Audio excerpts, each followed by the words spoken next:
special welcome to our home this evening.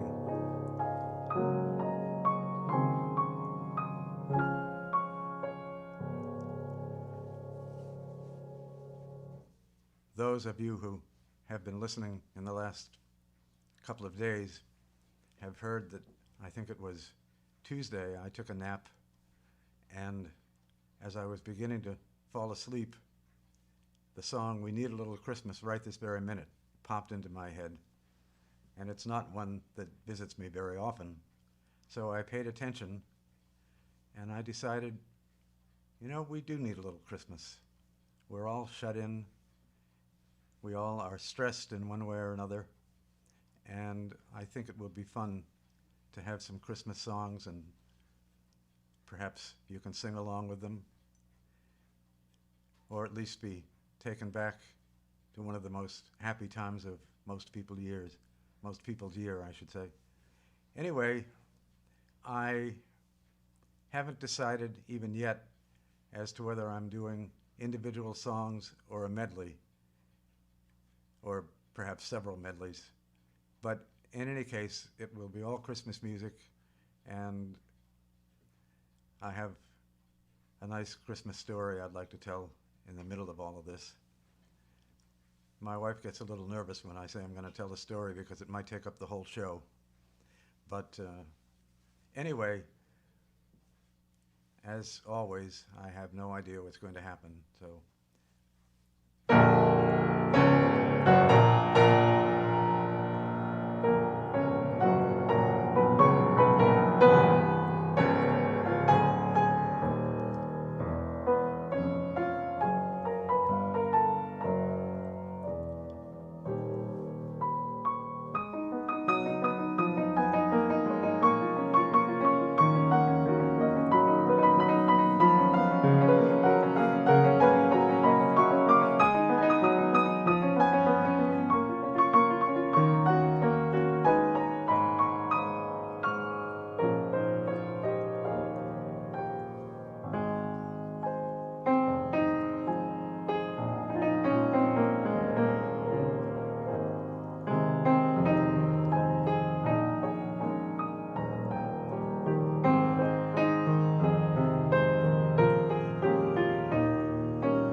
I have a Christmas story to tell, and as my wife can very readily attest, I don't know how to tell a short story, but it's one that I treasure.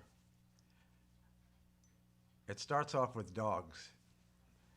Um, when I was a very small child, we had a collie who was 10 years old when I was born, and she took me under her wing. I guess dogs don't have a wing, but she took me under her paws or whatever from the time I was able to walk. And she never left me when I was walking. In fact, my mother trusted her enough to let me go outside and walk up and down the block because she knew that the dog would push me away from the curb if I got anywhere near it. Well, anyway, as things happened, when the dog was 14 and I was 4, she died. And my father died around the same time, and I really got acquainted with that sort of thing pretty fast and pretty brutally, I would say, in some ways. But in any case, we moved out of the apartment that we lived in at the time because my mother just couldn't stay there. And we lived in a bunch of different places. And one time we were on the 3rd floor of a building up the street from where the family manse was, and somebody knew that I played the piano and that we didn't have one, and gave me their piano. And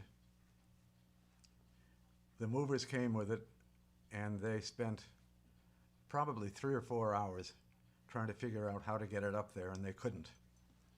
And so my acquaintance with the piano was going out into the truck and playing it on the moving van. And the moving men, my mother said, were standing outside the truck crying. And of course they charged her $18 to take it to the dump.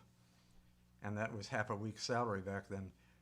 But in any case, shortly before that happened, one of my aunts was watching a TV show in Boston, and of course everything was live then, and many of the shows were like 15 minutes long. And the show was about animals, and it was basically for children, about how to take care of animals and teaching them about various animals.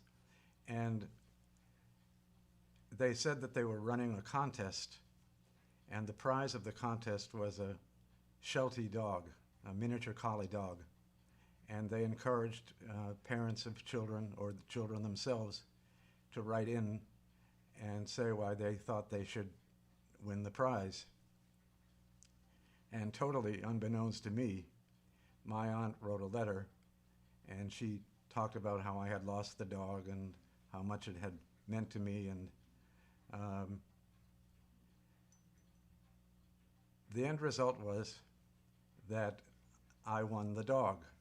Now they had another girl on who really deserved to win a dog. She was in the 4-H club, and she was, really into animals. And so we were both on television at the same time to receive our dogs. And so maybe a month afterward, the man from the show, I don't usually give out names on this program, but his name was John McFarlane, and he was one of the heads of Angel Memorial Hospital at the time in the 50s and stayed there for a long time. But he came down to visit us to see how we were managing with the dog, and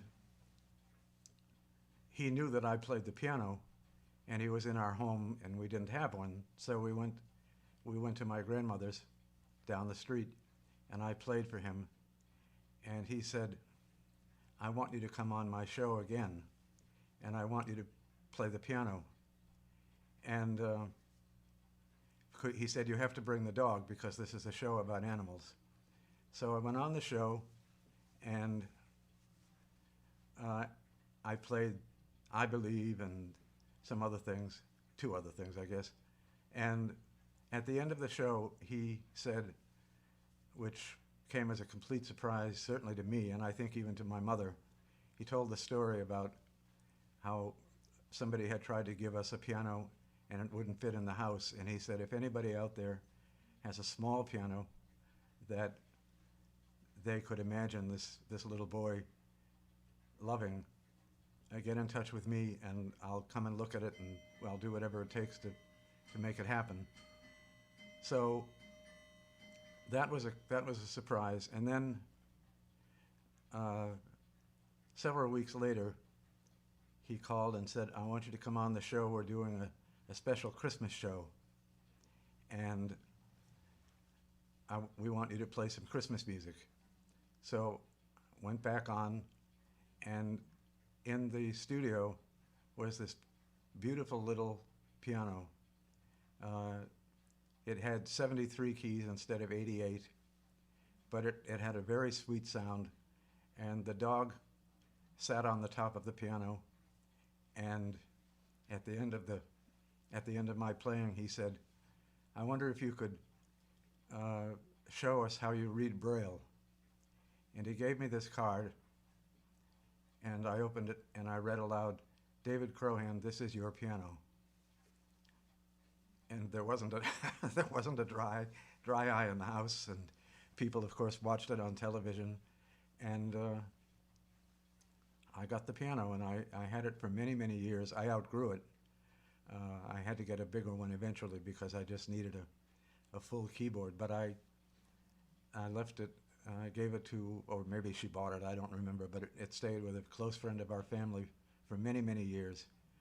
And I think it's a beautiful Christmas story, and you didn't have much choice about it, but thank you for letting me share it with you.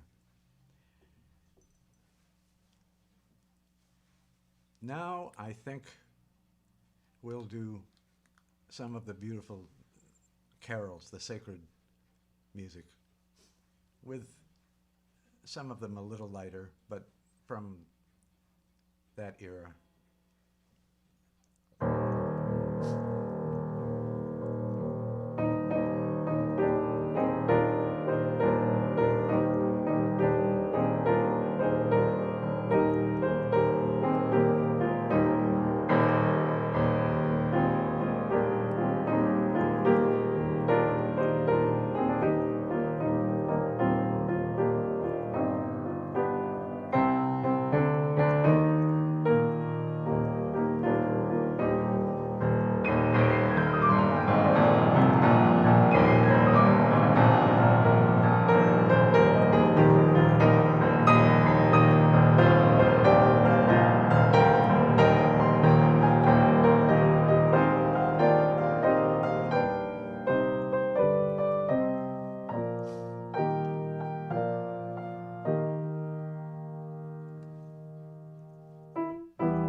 one more story.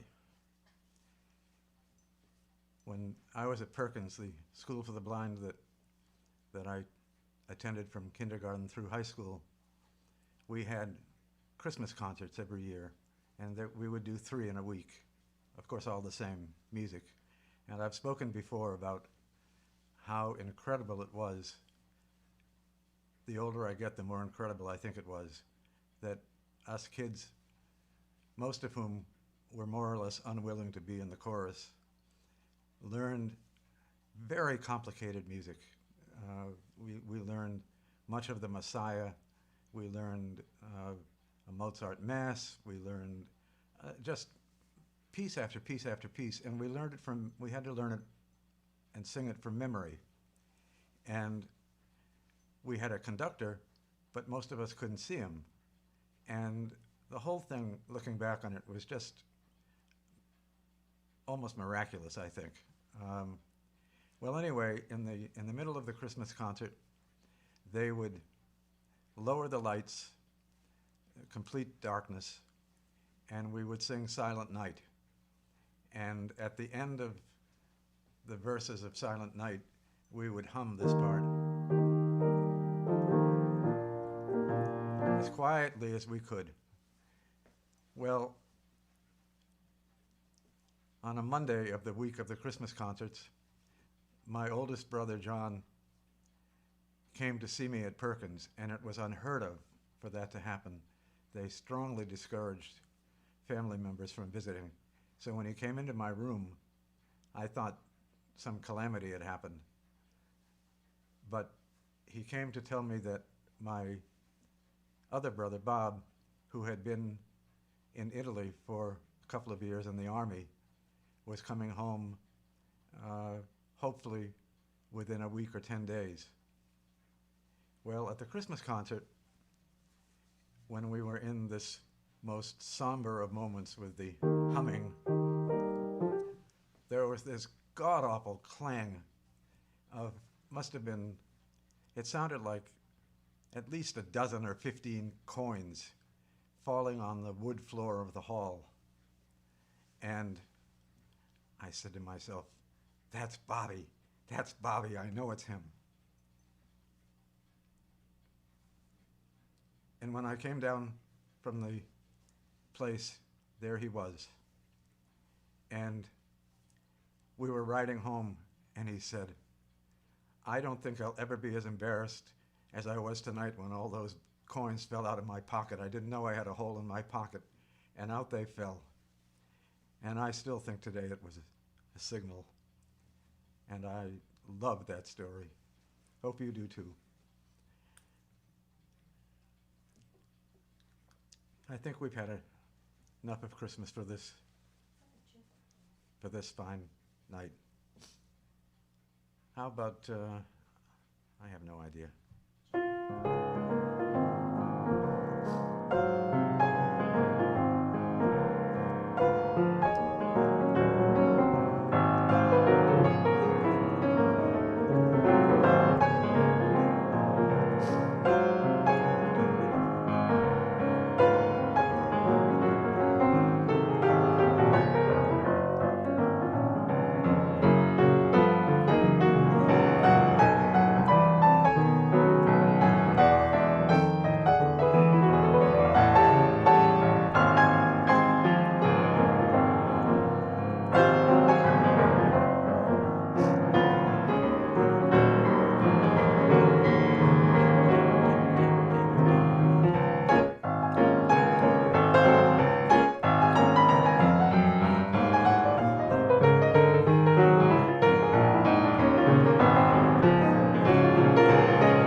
Merry Christmas. I had fun. I hope you did. See you tomorrow. Singing tomorrow. Croaking tomorrow. Well, hopefully not croaking tomorrow. Good night, everybody.